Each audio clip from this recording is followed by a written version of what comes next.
2.19 쿠바 참사님하고 관계는 처음에 와서 날 찾았대요. 뭐 이런 말씀드리면 안 되지만 뭐 불가마 사우나도 한번 가보고요. 그다음에 저 전말 명수지도 가고 사차도 가고 주말에는 형하고 같이 다니면서 대한민국을 좀 돌아보는 것 같아요.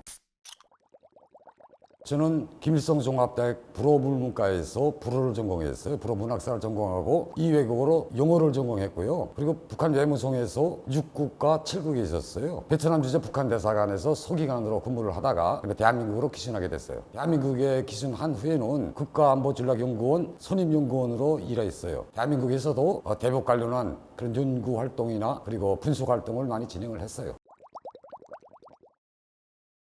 제일 놀란 게 법이 완전 정륜화된 거예요. 그러니까 사회적 인식이 높은 거예요. 법에 대한 사회적 인식이. 우리는 북한에서도 법 외에 존재하는 것들이 많잖아요. 당의 유실적의 10대 원칙도 있고 통제기관들을 억누르고 이런 경우들이 비일비재하거든요. 그래서 저도 맨 처음에 마인드가 좀 나빠서 여기 와서 그렇게 생활을 했어요. 또 베트남에서도 자기가 외교 차량을 운전하게 되면 뭐 차선 바꾸고 하는 거 뒤에 외교 넘버 달았으니까 마구 하거든요. 근데 그렇게 생활이 그렇게 살다가 대한민국 처음 와서 이걸 다 준수하고 살려고 하니까 그게 처음에 많이 힘들더라고요. 붙이고. 지금은 오래 살다 나니까 준수하는 것이 정당하다는 걸 알고 있지만 그때 당시는 이거 잘 몰랐거든요. 그때 제 생각대로 막 움직였던 것 같아요. 처음에 와서. 제가 한국에 처음에 도착해서 국가안보전략연구원에서 통일전략연구실 선임연구원을 했어요. 대북 관련 업무를 봤죠. 구체적인 업무 내용이나 이런 것들은 좀 이 자리에서 이야기 드리지는 못하니까 죄송합니다. 거기서 근무를 하다가 좀 더 넓은 세계로 가자. 제가 북한에서 김일성 종합대학을 다닐 때 제가 제일 바라는 게 한번 유학을 가보는 거였어요. 유학이란 뭐나 프랑스에 소르본 종합대학에 가서 그 사람들의 마인드에서 세계를 보고 뭐 이런 걸 좀 동경했다 그럴까요? 그때 제가 대한민국에 들어왔을 때는 40도 초반이었어요. 40도 초반이다 나니까 이제라도 충분히 내 꿈을 키울 수 있겠다 하고 유럽으로 간 거예요. 유럽에 가서 공부하려고 또 마침 걸 때 영국 쪽에서 뭐가 생겼나 북한과 관련된 한 개의 관련 학부가 생겼어요. 영국 쪽에 가서 그래도 나하고 좀 가까운 그런 데 가서 좀 배우게 되게 되면 이 유럽 사람들이 남북관계를 보는 모습, 사고방식 이런 것을 새롭게 터치할 수 있겠구나 이렇게 생각을 했거든요. 왜 대한민국에 앉아 있으면 이 대한민국 안에서 외골수로만 북한을 바라볼 수 있다고 저는 그렇게 개인적으로 생각을 했거든요. 갔는데 좀 일이 안 됐어요.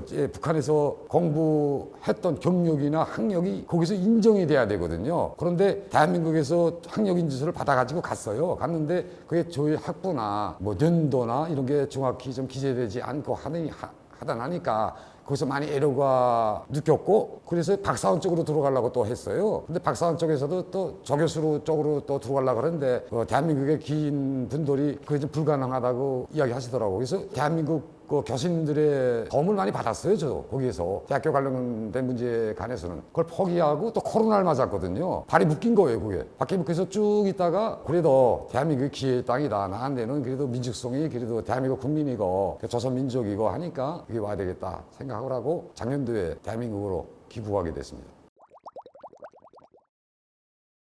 북한의 마인드로 바라보는 거예요. 저기는 이렇게 자유분방할까? 저기는 왜 정부에 대해서 잠깐만 이렇게 반대를 할까? 뭐 이런 여러 가지 생각도 하면서 점차 자기를 숙성시켜 가는 거예요. 대한민국에 처음 봤을 때는 내부까지 파악을 못했어요. 제 담당 나라는 6국에서도 아프리카도 됐고 7국에서도 아프리카거든요. 저는 아프리카 기통이라고 생각하면 됩니다. 그래서 아프리카만 전부 하다 나니까 대사관 나왔다가 대한민국에 들어와서 몸에 와 닿으면서 하나하나 실감 있게 깨닫은 것 같아요.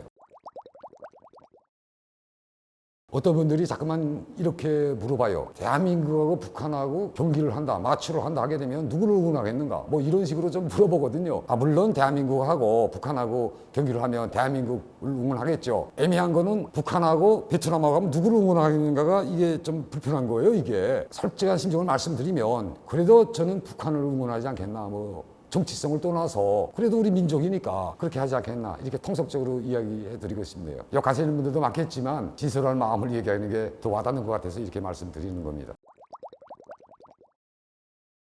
정신교육이라는 게 따르게 있지 않고요. 북한은 어릴 때부터 정신교육을 받는다고 생각을 합니다. 혁명 역사, 6강 하면서 혁명 역사를 많이 배웠고요. 중학교 가면서 2차로 또 배워요. 종합대학을 다니면서 또 3차를 배웠어요. 그러니까 왜곡된 김일성의 역사나 북한의 역사에 대해서, 그리고 그것이 또 일상생활에서 발현되는 거예요. 모든 사고방식이나 행동인가를 여기에 준해서 생활을 해야 되는 거예요. 본보기가 우선 만들어 놨으니까. 북한의 노동당원이 되면서 뭐 10대 원칙이나 당원의 의무와 권리, 그러니까 매 주마다 자기를 무장하게 한 사업, 북한의 세뇌 교육을 받는다고 생각하시면 됩니다. 그렇죠. 북한에서 한국의 드라마나 이런 걸 제일 많이 보는 게 북한의 특권 계층입니다. 기득권층이고. 통제에서 조금 유리되잖아요. 조금 벗어날 수 있거든요. 왜? 권력이 있으니까 돈이나 힘을 가지고 무마시킬 수 있거든요. 대한민국의 드라마나 영화나 이런 것도 제일 많이 보는 게 기득권층의 자식들이 아닐까? 기득권층과 제 주변 환경에서 보는 분들 보면 드라마 보는 것도 뭐 한대 편을 메모리 가지고 본 게 아니라 외장 하드로 가지고 다니면서 본 분들이 많아요. 그게 통제가 많이 들어갔거든요. 그래서 제가 한때 김일성 종합대학에 있을 때 이런 일화가 있었어요. 김일성 종합대는 종합대학만 담당한 경찰서가 따로 있거든요. 여기서 한 명씩 소환하는 거예요. 강의를 쭉 진행하는데 한 명 한 명씩 뽑혀 나가는 거예요. 지금 어떤 부류의 그 학생들이 한국 드라마를 보다가 단속에 걸린 거예요. 그러니까 줄줄이 나오기 시작하는데 평양외고대학 학생들하고 김일성 종합대학 외문학부 학생들하고는 같은 학연이거든요. 평양외고 학원에서 같이 공부하다 나니까 서로 지식과 정보를 공유하는 거예요. 그러다 나니까 대한민국의 드라마도 공유가 되는 거예요. 외국어 대학에서 뭘 터졌다 하니까 벌써 종합대학이 벌써 터지기 시작하는 거예요. 또 강의를 하는데 한 80%가 다 나갔어요. 제 아는 지인 중에 한 명은 그래서 그때 걸러가지고 강동 탄강에 무보수로동을 갔거든요. 그런 것들이 많아요. 대학교 안에서도.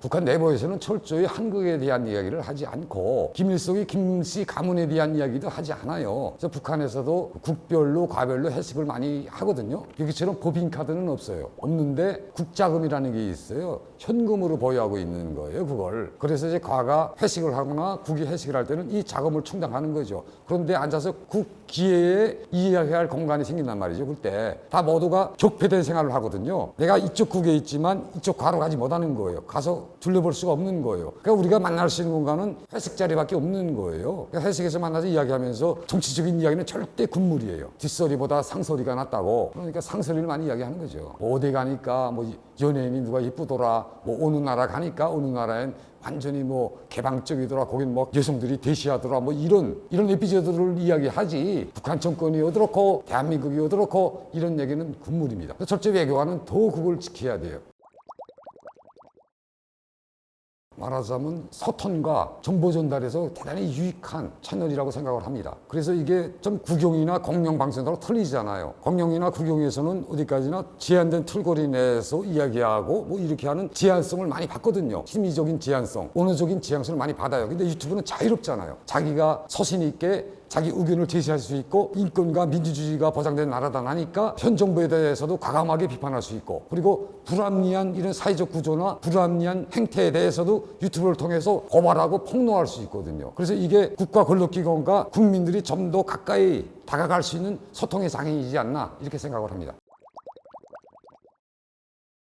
놀란 것보다 북한 주민, 일반 주민들 자체가 유튜브라는 게 있는 것 자체도 모를 거예요. 그리고 빨리 북한이 개혁 개방이 돼서 SNS가 유튜브나 페이스북이나 뭐 틱톡이나 인스타그램이나 이런 것들이 빨리 북한에 들어가서 북한 주민들이 표현의 자유를 찾아야 되는 거예요. 쿠바가 좀 더 진보적인 사회로 나아갈 수 있는 것은 이 SNS의 역할이 굉장히 큰 거예요. 쿠바 내에서 주민들이 공감대를 형성하고 결집이 된 거예요. 근데 북한 사회를 바라보게 되면 이런 SNS를 차단하고 인터넷을 차단하고 소통을 차단하다 나니까 주민들이 북한 정권에 대한 나쁜 정권을 갖고 있으면서도 이 사람들이 자기의 정보를 공유하지 못하고 모이지 못하는 거예요. 그리고 또 그 주변에는 동향을 캐치해가지고 북한 당국에 보고하는, 국가안전보위성에 보고하는 시스템이 정연히 있거든요. 누가 나를 고호에 바치는지 모르거든요. 제가 이 대한민국에서 느낀 게 자유민주주의 국가에 태어난 모든 분들이 진짜 아니라 행운을 안고 태어났다고 생각하셔야 된다고 생각을 합니다. 이분들은 태어나서부터 유튜브나 페이스북이나 모든 것에 접촉을 하면서 마음대로 접촉을 하면서 자유롭게 사유하고 공유하고 소신을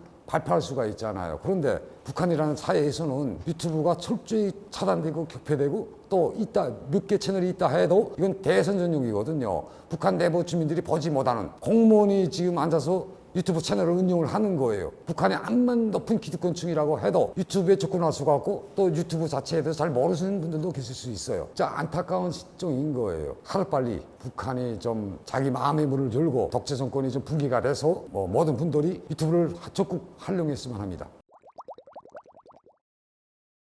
그렇죠. 북한이 모니터링하는 기관이 하나 있습니다. 제가 알기로는 전문 한 명이 앉아가지고 모니터링 하는 거예요. 24시간 교대제로 유튜브만. 그래가지고 누가 북한의 독재자에 대해서 어떤 말을 했다, 어떤 말을 했다, 메시 어떤 채널에서 이걸 무조건 기록해놔요. 또 이거 기록하다가 오신 분이 있어요. 이게 또 그래요. 일단 하니까 이게 노출이 된 거예요.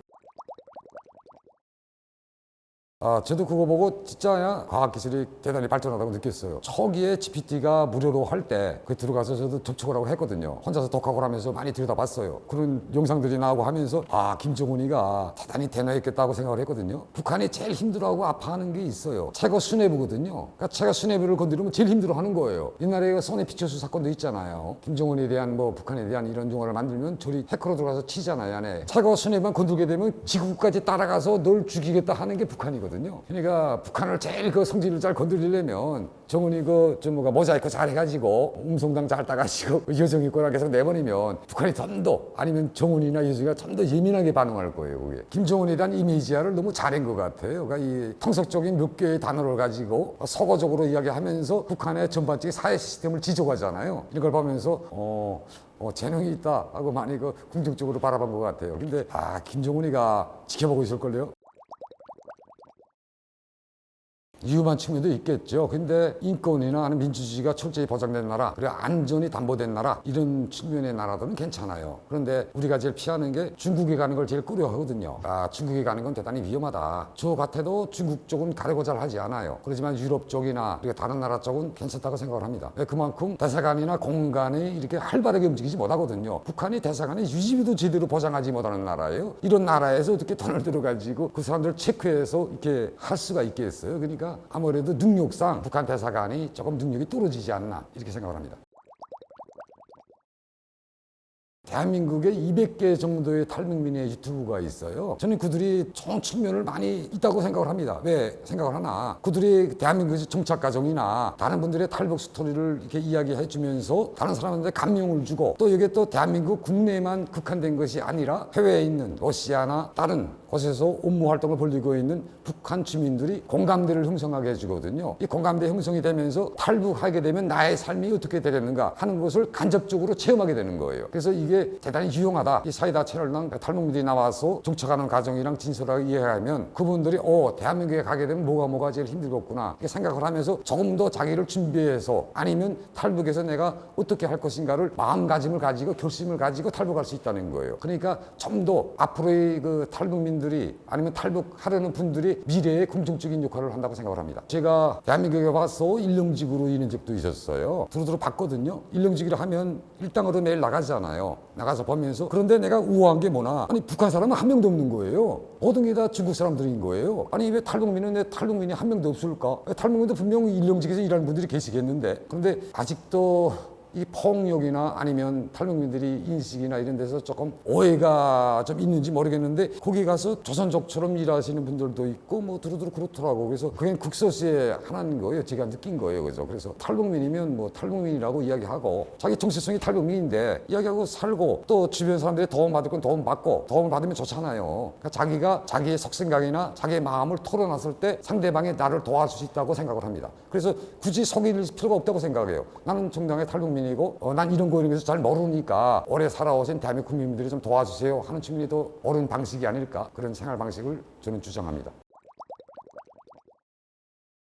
1.19 쿠바 참사님하고 관계는 옛날에 그 북한 외무성에서부터 시작됐다고 할 수도 있고요. 좀 더 나가면 평양 외국어 학원부터 시작됐다고 생각하시면 됩니다. 여기나 북한의 외무성이나 대무역 기관은 어떻게 보면 학연적으로 모두 연결되어 있어요. 평양 외국어 학원을 졸업하지 않고서는 들어올 수가 없거든요. 또 외국어 학원을 졸업하지 않고서는 외국어 대학이나 김일성 종합대학 외무학부로 갈 수가 없는 거예요. 그러니까 기초적으로 먼저 외국어 학원 졸업생이 모두 이곳에다 갈 수가 있는 거예요. 그러니까 여기에서 공통점이 있는 거예요. 먼저 거기다가 스페인어과하고 불어과는 한 개 학부거든요. 3학부라고 같이 거기서 있으면서 우리도 선배가 있고 후배가 있고 기수가 있거든요. 그렇게 하면서 공감대를 가지고 소통하게 되는 거거든요. 그래서 이해의 폭을 넓혀가는 거거든요. 이제 그러다가 외무성에 왔어요. 왔는데 내가 그때 북한에서 인턴 생활을 했거든요. 대통신관리국에서. 거기서 일규형이 먼저 인턴 생활 끝나고 갔어요. 타국으로, 그러니까 기본국으로 배치되어 가는 거. 이건 말하자면 그러니까 부차적인 국이거든요. 형이 먼저 가고 그다음에 내가 후에 갔는데 인턴 생활 같이 또 했는데 가서 또 육국에서 같이 또 만난 거예요. 거기서 형은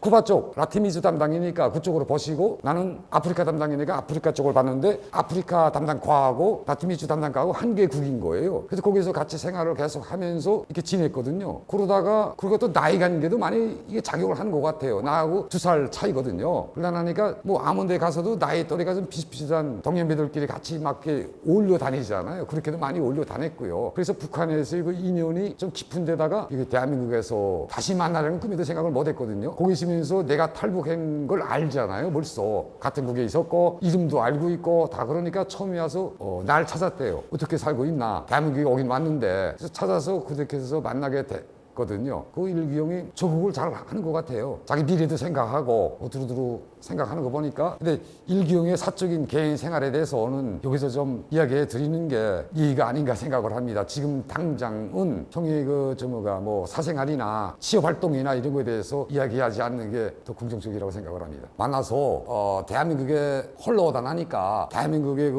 명수지전이나 이런 거 구석구석 다니면서 그 향치나 이런 것들을 제대로 느껴보지 못했거든요. 근데 또 지인이 이렇게 오시다 나니까 같이 다니니까 더 좋잖아요. 뭐 이런 말씀 드리면 안 되지만 불가마 사우나도 한번 가보고요. 그다음에 명수지도 가고 사차도 가고 주말에는 형하고 같이 다니면서 대한민국을 좀 돌아보는 것 같아요. 최근에는 삼계탕도 먹었는데요. 삼계탕이라는 게 좀 북한하고 좀 생소하거든요. 그게 음식이 조금 그것도 한번 맛보고 하면서 말복도 있고 하니까 여름을 진짜 형하고 재미나게 주말마다 보내고 있어요.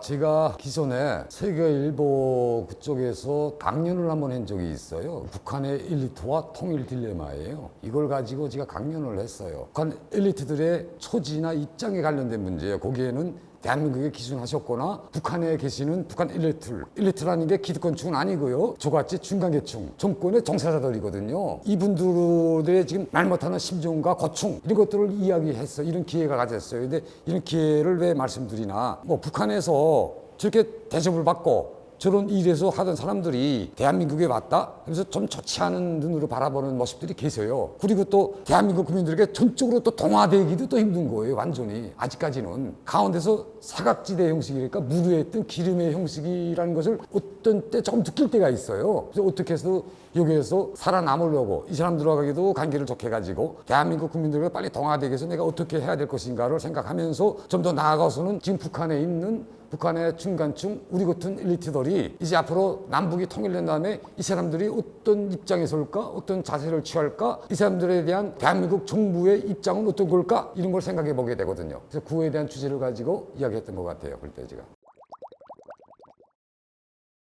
올해 좀 취업 활동을 하다가 대한민국에 좀 더 정착을 잘하기 위해서는 자격증이 있어야 될 것 같다, 이렇게 결심을 내렸어요. 최근에는 자격증을 위한 그 공부를 열심히 하고 있습니다. 그래서 올해 3월부터 시작을 했거든요. 그래서 전기 기능사 공부하고 순간기 기능사 공부하고 초기 단계가 기능사거든요. 그거 하고 바빠요. 내년도 초에는 또 전기기사 또 다시 또 하고. 북한에서는 우린 주관식으로만 공부를 했거든요. 근데 대한민국에서 처음에 생각한 게 객관식이 굉장히 좋더라고요. 처음에 와서는. 북한에서는 모든 게 다 주관식 시험이니까 객관식을 해본 경험이 없는 거예요. 거기서는 좀 주관식보다는 객관식이 좀 더 편한 것 같아요. 근데 이제 실기가 이제 주관식으로 해야 되니까 좀 더 열심히 하면 되지 않겠나, 이렇게 생각을 하고 지금 열심히 공부하고 있습니다.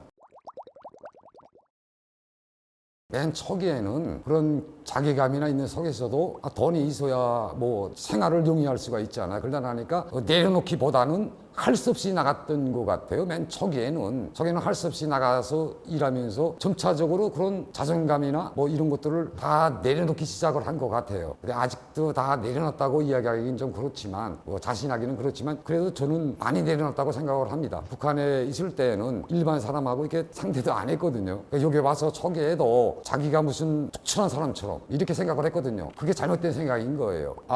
아버지를 잘 만났고 행운이 따라서 대학을 잘 다녔기 때문에 특수한 부류로서 북한의 특출한 그런 혜택을 받은 사람이로구나. 자본주의 사회는 모든 사람들에게 동등한 기회를 주는 진짜 좋은 사회다. 이런 사회가 참으로 좋은 사회다. 이걸 느끼게 됐어요. 남들이 하는 것만큼 하고 자본주의 사회 속성에 맞게 여기서 살아남고 살아가는 게 이게 최선이라고 생각을 합니다. 지금도 열심히 그래서 노력하고 있습니다.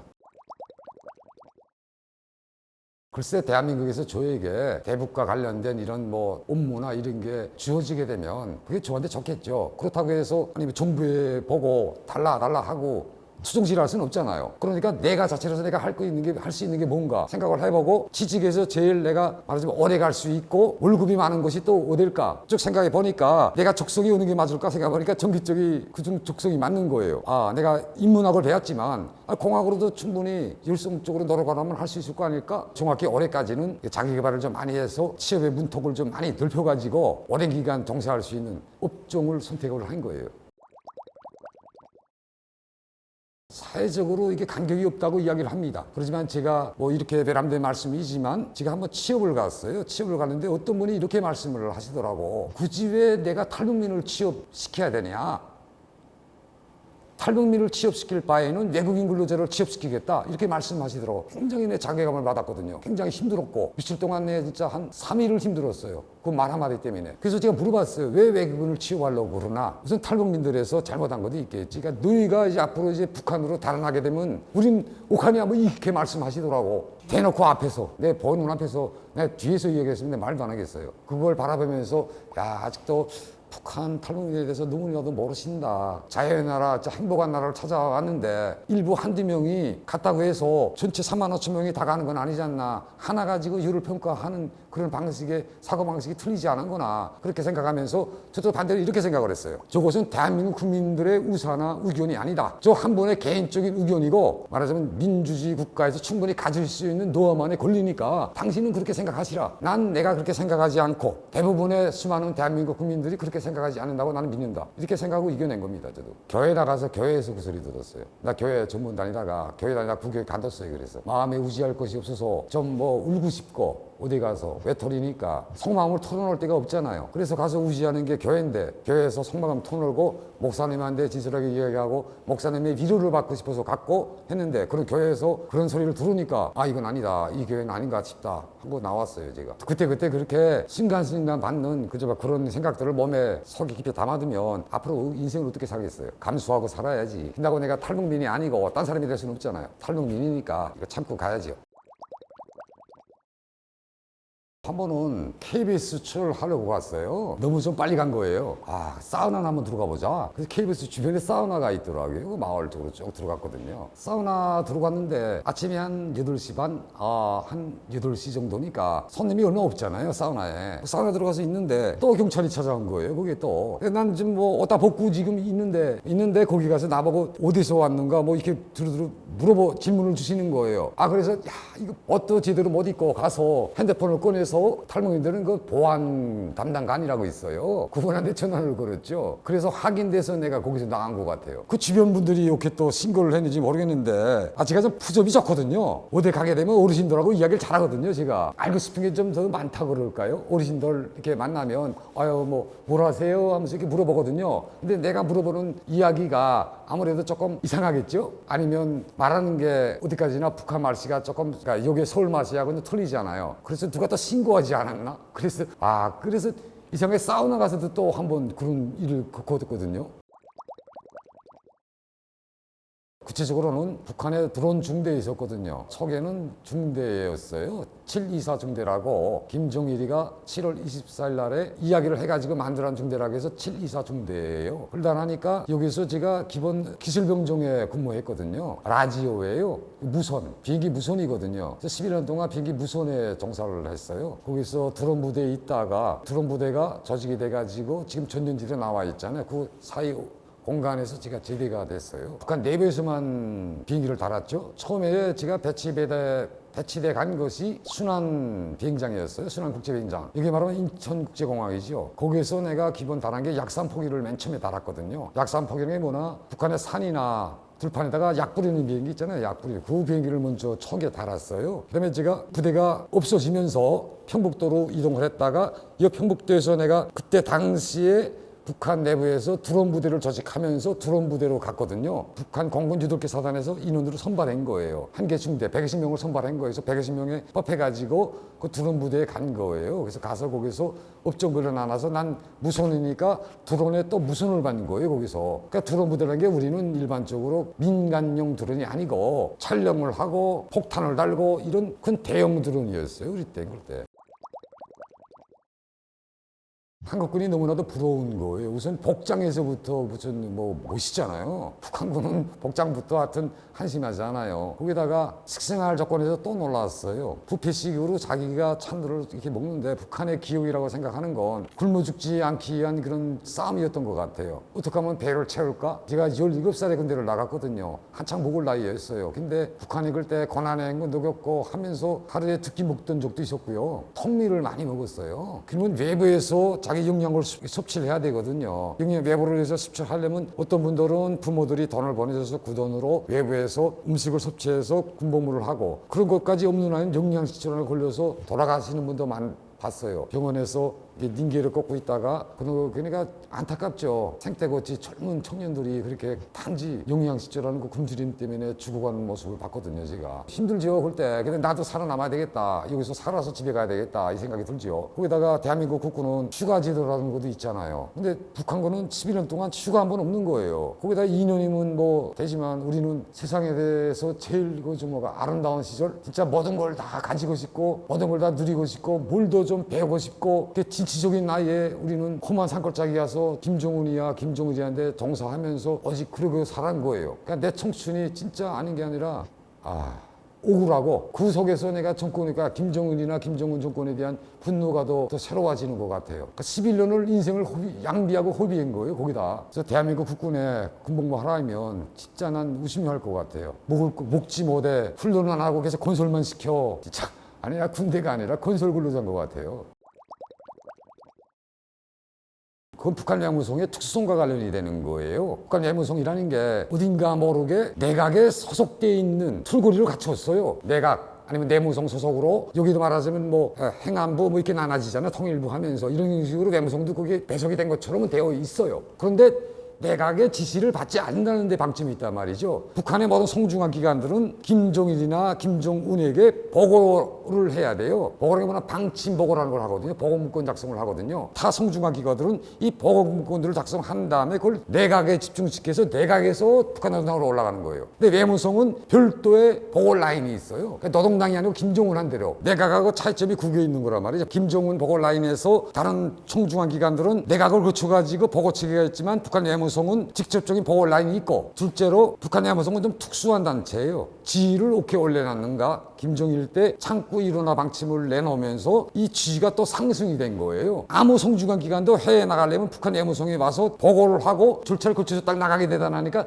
또 이 성중한 것보다 또 우위가 선 거예요. 또 거기다가 또 북한 야무성의 업무의 특성이 있잖아요. 북한 내무성이 가지고 있는 모든 데이터베이스들은 외부에 추출되면 안 되는 거예요. 그러다 보니까 내무성의 출입 인원을 제한하는 거예요. 북한 노동당 사람도 북한 내무성으로 들어오질 못해요. 안으로 들어오지 못하거든요. 북한 내무성은 어딘가 모르게 조금 특수한 단체가 됐다 그럴까요? 내부에서 누구도 건드릴 수 없는 특수한 단체. 거기다가 북한의 내무상 부상은 제1부상은 김정은이나 하고 항식으로 같이 다니면서 대접지적 건의안을 주잖아요. 김정은이도 지금도 쭉 가면 전화 걸어가지고 외무상이나 최선이나 불러가지고 대정책을 논의하잖아요. 이러다 보니까 김정은이 가까이에 외무성이나 외무성 일부상이 접근하는 기회가 많은 거예요. 이렇게 제일 높은 통수권자하고 계속 가까이 다닌다 하게 되면 이 부서의 직위가 높아지잖아요. 이런 상황 속에서 외무성이 좀 다른 데하고 차별화되는 거예요. 이번 채널을 통해서 제가 한국에서 저희 정착하는 가정과 북한 내부의 정보 차단력에 대해서 진솔하게 이야기하고 또 생활을 담았는데요. 제 자신이 지금 살아가는 모습 그대로 대한민국 국민들한테 보여주는 게 유튜브의 제일 큰 특성이라고 생각을 해서 진솔하게 이야기를 했습니다. 그리고 둘째로 북한이 철저히 외부 정보를 차단하고 유튜브나 이런 SNS들이 활동을 차단하다 나니까 북한 주민들이 현실을 모르고 또 국제사회의 그 흐름을 몰라서 좀 더 독재자에게 세뇌되는 과정으로 가지 않나 비참한 현실에 대해서 안타깝게 생각하면서 앞으로 통일의 그날이 빨리 오기를 바랍니다.